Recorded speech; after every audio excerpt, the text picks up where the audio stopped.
అందరికీ నమస్కారం. మనం ప్రస్తుతం 19వ వార్డులోని దర్శి నియోజకవర్గం దర్శి పంచాయతీలో ఉన్నాము. ఇక్కడైతే తెలుగుదేశం, జనసేన, బీజేపీ ఉమ్మడి అభ్యర్థిగా కూడా గొట్టిపాటి లక్ష్మి గారు బరిలో దిగటం జరిగింది. ఇక్కడ స్థానికంగా ఉన్నటువంటి సమస్యలను తెలుసుకొని ప్రతి ఇంటికి గడప గడపకు ఆమె వారిని సందర్శించి వారి సమస్యలు తెలుసుకొని వారి పరిష్కారానికి కృషి చేస్తానని వాళ్ళకు భరోసా కల్పించడం జరిగింది.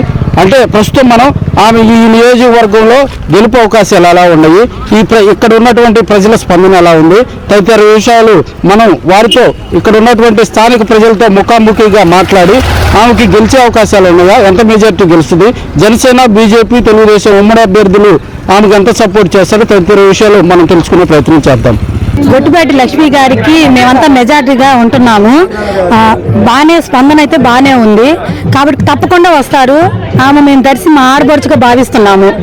మాకు జనసేన వాళ్ళు మద్దతుగా ఉన్నారు కాబట్టి ఇబ్బంది ఏం లేదు. బాగానే బీజేపీ మాకు అందరూ కూడా అనుకూలంగా ఉన్నారు కాబట్టి తప్పకుండా సహకరిస్తున్నారు కాబట్టి మేము ఖచ్చితంగా గెలవటానికి మాదే జయం. ఇంతవరకు దర్శి గడ్డ మీద మహిళలుగా ఫస్ట్ మహిళలుగా గొట్టిపాటి లక్ష్మి ఖచ్చితంగా గెలిచింది. మా ఊరు నర్సాపేట నుండి వచ్చింది. నేను నర్సాపేట గొట్టిపాటి లక్ష్మి గారి బంధువుల్ని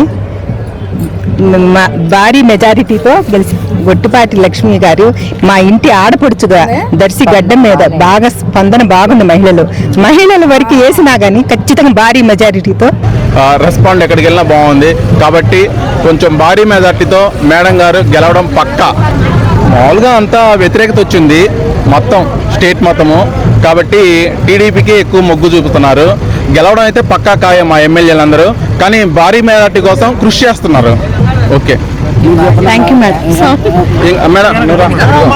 ప్రచారం మేమైతే జనసేన పార్టీ నుంచి మా అన్నయ్య గారి పిలుపు మేరకు మేము టీడీపీకి సపోర్ట్ చేస్తున్నాము. లేడీ అభ్యర్థి కావడం వల్ల స్వతహాగా మాకు కూడా చాలా ఆనందంగా ఉంది. నేను ఈరోజు ఇలా ప్రచారానికి కానీ ఇలా రాలేదు, కానీ మేడం భావాలు అవన్నీ నాకు బాగా నచ్చాయి.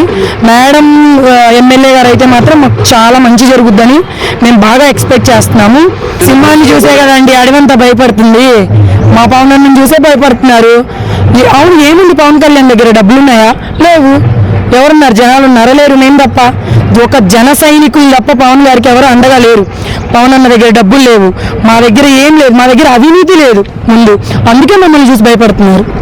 ఎవరైతే డబ్బులకి మందుకి ఎడిట్ అవ్వకుండా ఓటేస్తారో మనం నిజాయితీగా వేస్తే ప్రభుత్వం నిజాయితీగా ఉంటుంది. ముందు మనుషులు మనం మారాలి, ఫస్ట్ జనాలు మారాలి, మార్పు మాలో నుంచే రావాలి.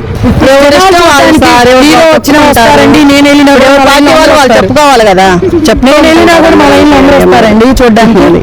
4 రోజుల తర్వాత వచ్చిందని వాళ్ళందరూ పార్టీ కోట్ల పవన్ కళ్యాణ్ నిలబడ్డాడు, ఓడిపోయాడు, నిలబడ్డాడు అంటున్నారు. కానీ పవన్ కళ్యాణ్ ఎప్పుడో సీఎం అయ్యాడు సార్. జనాల దృష్టిలో సీఎం అవటం అంటే చైర్లో కూర్చోవటం కాదు. మరో 10 ఏళ్ళు సీఎం అయిపోయినా మేము ఆయన ఎప్పుడో జనసేన పార్టీలోనే ఉంటాం, జనసేన పార్టీలో కృషి చేస్తాం. ఎందుకంటే అవినీతి లేని పార్టీ. ఇవాళ జనసేన ఓడిపోయి పక్కకు పోయి వేరే పార్టీలోకి అట్లా పోవటము అదన్నీ జనాలు. పవన్ కళ్యాణ్ ఓడించి అంతే నిలబడ్డాడు, ఓడిపోయినా కానీ నిలబడే ఉన్నాడు మా కోసం. మేము ఆయన కోసం కృషి చేస్తానే ఉంటాము. మేము 100% గెలుస్తాం, దాంట్లో అనుమానమే లేదు.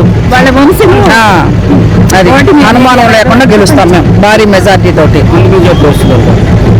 రావచ్చు 10,000 పైనే. వాళ్ళు 40 సంవత్సరాల నుంచి రాజకీయంలో ఉన్నారు. వాళ్ళ తాతయ్య గారు కానీ, వాళ్ళ మామగారు, వాళ్ళ లలిత సాగర్ వాళ్ళ నా తాతయ్య గారు కానీ, వాళ్ళ బాబాయ్ కానీ, గొట్టిపాటి రవి గారు, గొట్టిపాటి నర్సయ్య గారు వాళ్ళ నాన్నగారు అందరూ రాజకీయంలో ఉన్నారు. No problem. భారీ మెజార్టీతో లక్ష్మి గారిని మేము 100% మేము గెలిపించుకుంటాం. మొదటి వరకు మేము కూడా మీలాగే ఆలోచించాము. కొత్తగా వచ్చారని కాదు, వాళ్ళ తాతగారి నుంచి రాజకీయ ఫ్యామిలీ నుంచి వచ్చిన వాళ్ళు తప్పకుండా గెలుస్తారు. 2019లో వైసీపీ అధికారంలో రావడం జరిగింది. అది కూడా బోచేపల్లి స్టాండ్ బైగా వేరే వాళ్ళని పెట్టి గెలిపించడం జరిగింది. మరి ఇప్పుడు ఎలా ఫీల్ అవుతున్నారు? ఇప్పుడు తప్పకుండా గెలుస్తుందనే ఫీల్ అవుతున్నాం మేము. తప్పకుండా సహకారం, ఎందుకంటే 3 పార్టీలు ఒకటే సహకరిస్తున్నాయి కాబట్టి గెలవడానికి అవకాశం ఉందని మేము చెప్తున్నాం. మీకు అవకాశం ఇదండి. గొట్టిపాటి లక్ష్మిపై దర్శి నియోజకవర్గం దర్శి పంచాయతీలో ఉన్నటువంటి స్థానిక ప్రజలు వాళ్ళకు సంబంధించినటువంటి పార్టీ నాయకులు చెప్పేటువంటి అంశం. కెమెరామెన్ విక్కీ మనోహర్తో రత్నం, ర్యాపిడ్ న్యూస్, దర్శి.